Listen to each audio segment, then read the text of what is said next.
Assalamualaikum warahmatullahi wabarakatuh.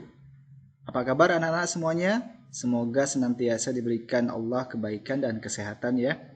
Walaupun masih belajar dari rumah, sehingga kita tetap semangat untuk belajar. Alhamdulillah kali ini kita bertemu kembali dengan mata pelajaran kita, yaitu sains. Kali ini kita berada di kelas 5, tentu saja masih bersama dengan Pak Lukman. Baik anak-anak, kita mulai dulu pelajaran kali ini dengan membaca basmalah bersama-sama. Bismillahirrahmanirrahim. Kali ini kita akan belajar pada materi yang ke-10. Hari ini kita akan belajar tentang energi di sekitar kita. Apa itu energi dan contoh-contohnya yang ada di sekitar kita. Sebelum kita mulai, apakah sudah disiapkan buku tulis dan alat tulisnya? Alhamdulillah kalau sudah. Baik, kita simak bersama-sama.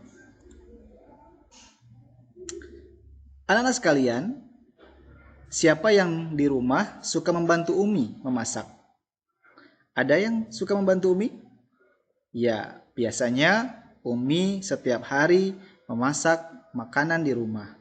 Nah, ketika memasak, maka ada aktivitas kita membutuhkan energi. Nah, dengan apakah Umi memasak dari bahan mentah, kemudian diolah sehingga menjadi matang siap disantap? Ya, Umi memasak biasanya menggunakan alat yang bernama kompor yang menghasilkan api. Nah, menggunakan api kompor bisa jadi Umi menggunakan kompor gas, kompor minyak tanah, kompor listrik, atau ada juga yang masih menggunakan tungku kayu. Semua itu adalah sama, yaitu menghasilkan api yang menggunakan energi tertentu untuk memasak. Nah, seperti ini ya. Ada kompor gas, ada kompor minyak tanah, ada kompor listrik, dan ada tungku kayu. Nah, agar kompor ini bisa menyala apinya, sehingga apinya bisa digunakan untuk memasak oleh Umi, maka Umi membutuhkan sesuatu.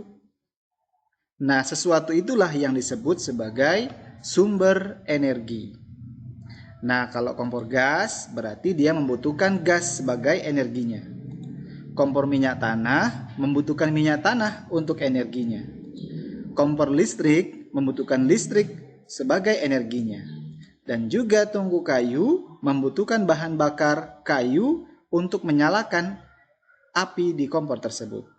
Nah, inilah anak-anak sekalian yang bisa kita lihat beberapa sumber energi yang ada di rumah kita yang biasa digunakan untuk menyalakan api untuk memasak. Ada contoh lainnya loh, ayo kita simak berikutnya. Nah, sebelum kita lihat contoh lainnya, kita harus pahami dulu apa yang disebut dengan energi. Energi adalah tenaga yang dibutuhkan untuk melakukan sesuatu. Contohnya seperti yang kita bahas tadi, memasak, dan juga kita untuk dapat bergerak pun membutuhkan energi. Nah, seperti berlari misalnya. Nah, kamu bisa berlari seperti ini membutuhkan energi. Pertanyaannya adalah, dari mana energinya kita dapat? Ya, betul sekali. Energi yang kita dapat itu adalah dari makanan yang kita makan. Maka, setiap makanan yang kita makan itu disebut sumber energi bagi makhluk hidup. Ada beberapa sumber energi lainnya loh. Nah, yang pertama, energi dari minyak bumi. Sebagai contoh, minyak tanah sebagai bahan bakar untuk kompor minyak tanah. Kemudian bensin sebagai bahan bakar untuk motor dan mobil.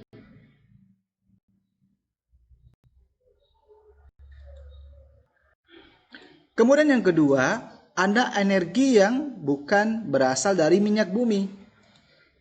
Contohnya panas matahari, biasanya digunakan untuk menjemur sesuatu, misalnya menjemur pakaian. Kemudian ada energi angin, digunakan untuk menggerakkan perahu layar ini. Kemudian yang berikutnya Contoh lainnya adalah gelombang air laut dan air sungai yang bisa digunakan sebagai sumber energi pembangkit listrik.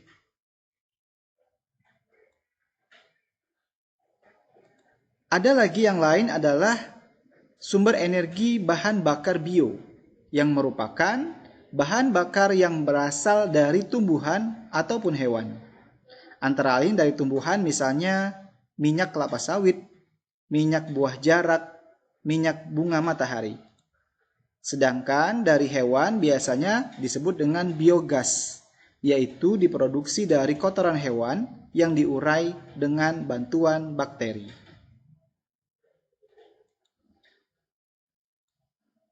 Nah, kita ulangi lagi ya biar kita lebih jelas. Jadi ada beberapa macam energi atau sumber energi. Yang pertama adalah energi dari minyak bumi. Contohnya adalah minyak tanah, bensin.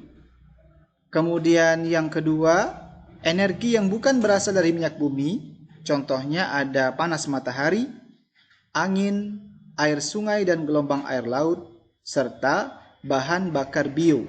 Bisa berasal dari tumbuhan, bisa berasal juga dari hewan yang biasa disebut dengan biogas. Nah, inilah anak-anak yang harus kita ketahui tentang berbagai macam sumber energi yang ada di sekitar kita. Nah, demikianlah anak-anak pelajaran kita kali ini mengenal tentang energi. Kita akan lebih lanjut membahas tentang energi di pertemuan berikutnya. Pak Lukman akhiri sampai di sini dulu. Assalamualaikum warahmatullahi wabarakatuh. Sampai jumpa.